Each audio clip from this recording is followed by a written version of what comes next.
Hope everybody's doing well. It's the 19th of May 2023. Just going to talk a little bit about my bees. I'm only the beginnings of my second year as a beekeeper, so I'm learning. That's the reason I don't make a lot of instructional videos yet, because I'm not sure if I'm doing it all right. But I'll let you know kind of what I have been doing. So this is these are called nooks. They're 5-frame deeps. These little ones right here, these two, and here's a nook right here too. These are 10-frame deeps, and the yellow tops right there, those are called supers up there, and that's typically what people make honey when they produce honey, and they run them on a centrifuge just to clean all the honey out. But what I've done is this big hive right here came out queenless yesterday. So either you get another queen, which sometimes they're hard to find, or you have to make one. There were 2 superseding cells inside. It'd take a while, and I just decided, I have all the grafting stuff, so I actually pulled some cells out, a bunch of eggs and larvae on a frame, and set my truck back here, make sure no bees inside of it. I have a powerful head magnifier and grafting tools and everything. So I grafted probably about 30. If I did it right, I'll do a video next time showing you how I did it. And then I re-inserted them inside the bottom brood box right here to try and create a whole bunch of bees in case some of my nooks right here, in case they come out queenless. And those superseding cells that were in here, I actually moved them into this box, and I put a bunch of brood and baby bees, nursing bees, and you can see all the foragers going in and out. So they should be able to create their own queen. You see all these nooks right here, and there's more over here. The 5-frame, the smaller nooks. Those all, I took swarm cells and a bunch of brood, some foraging bees, and I moved them. Each one of these got like 2 swarm cells. They're capped queen cells, and all of them have hatched. So all these, at one time, they should have queens.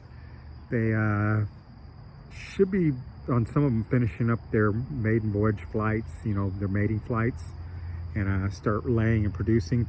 That one looked like she'd finished, and she's producing. She's already laying. This one over here, this one, very crowded.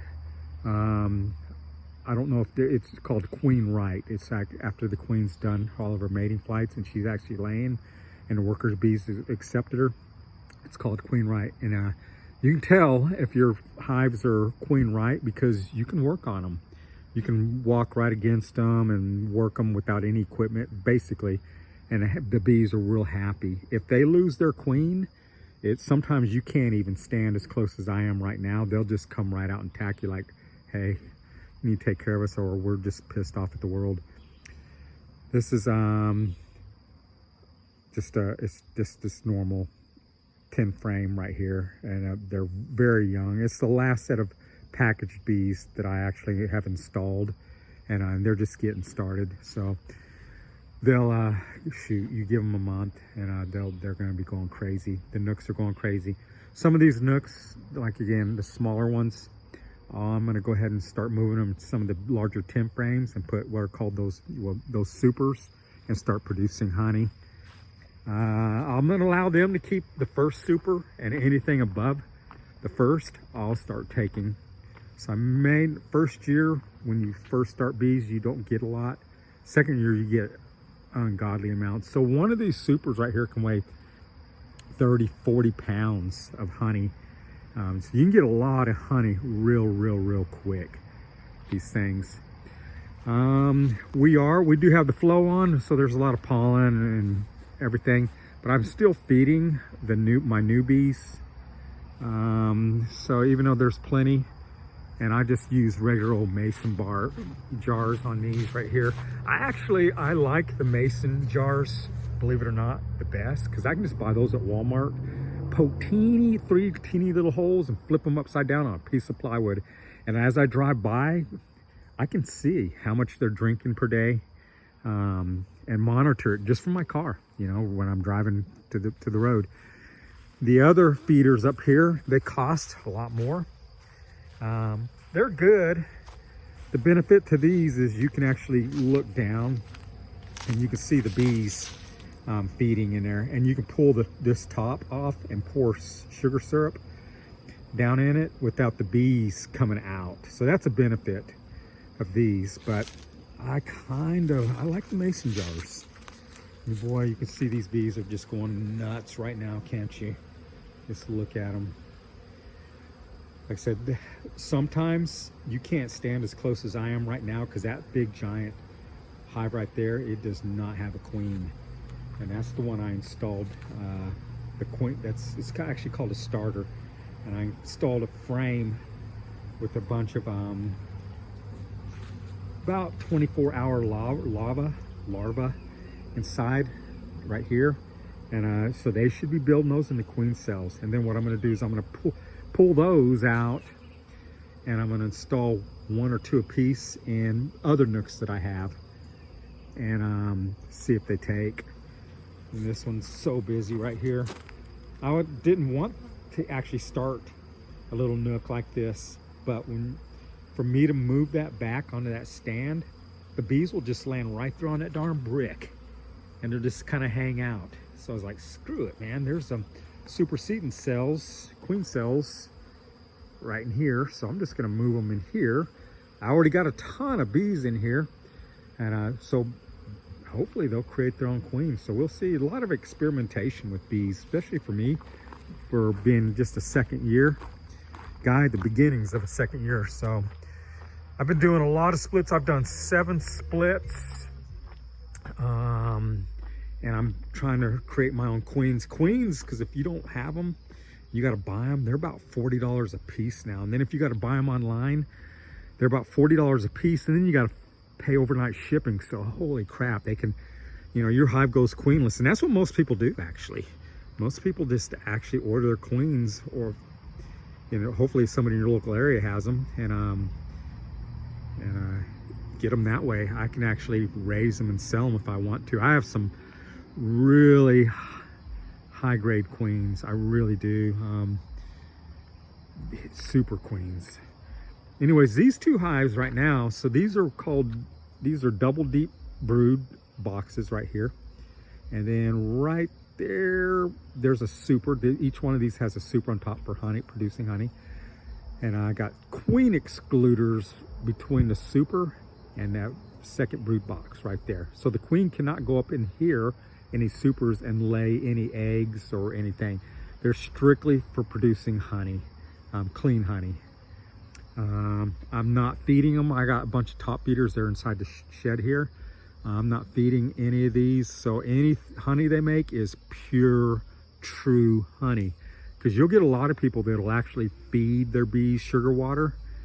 Top feeders, they'll put a community feeder out here, and their sugar, it's actually, or I'm sorry, their honey is actually watered down. It's not high quality honey. Interesting, there was a contest of beekeepers in America, and close to 50% of them that sent in their honey, when they ran tests on it, was not pure. So it's very, very difficult to get true pure honey. You kind of got to do what I'm doing right here. You got to, like, don't feed them, allow them whatever they bring in, you make honey out of it. Don't sugar it down, water it down, and that is true honey. And that's actually very difficult to get. Anyways, these were packaged nooks. These started out maybe 2 frames of bees about 2 months ago, and now look how big they are. I mean, their numbers, I would say these hives are 50,000, 60,000 bees now in each one of these right here. Yeah, probably next week I'll be adding another super on top. And my club has a centrifuge for honey, so I may,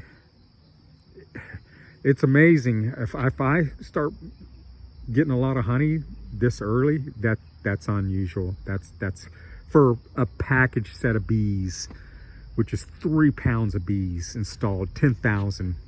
And they didn't, with a queen that was installed that wasn't never even laid or worked with these workers. So for them to be doing as good as they're doing is really crazy. Anyways, I do hope everybody's doing well. This is pretty crazy here, but you know, even if you got all these nooks and everything, and some of them may be queenless and makes bees aggressive, they're really not that bad. And I've been working these bees every day for like the last couple of days, just trying to get everything under control, because sometimes it's scary. You go into them and you don't know what the heck you're gonna find. And so I'm actually putting my bee suit on, and I'm making myself go through here and really control my bees this year. Last year I kind of took a hands-off approach. This year I'm gonna help them as much as I can, and do as much as I can and really learn. I mean, as a beginning second-year beekeeper, to be doing the sheer number of splits I'm doing, running a queen starter right there, creating queens is, you know, I'm getting after it, that's for sure. I do hope everybody's doing well. 2023 is kind of a crazy year, you guys. Hang in there, be safe, and I will talk to everybody later. Have a great weekend.